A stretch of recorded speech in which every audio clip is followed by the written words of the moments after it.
मला जे वाटतं ते वाटत आलेलं आहे आणि आजही वाटतंय, उद्याही वाटेल, त्याच्यात काही बदल नाही. माझं एवढंच म्हणणं आहे की आर्थिक मागासलेपण हा एक वेगळा विषय आणि सामाजिक मागासलेपण हा एक वेगळा विषय आहे. मराठा बांधवांच्या लढ्याला यश मिळालं.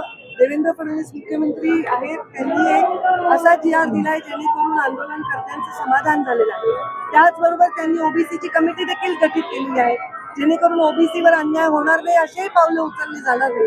असा सुवर्ण मध्य गाठता आला बाप्पाच्या चरणी तर प्रार्थना करते आणि या सगळ्या गोष्टी सामान्य माणसाची, नागरिकांची सुविधा होऊन सगळे समाज आनंदाने नांदावे हा प्रयत्न करते. पण सामाजिक मागासले असणाऱ्या ओबीसीवर अन्याय होऊ नये अशाच प्रकारची भूमिका सरकार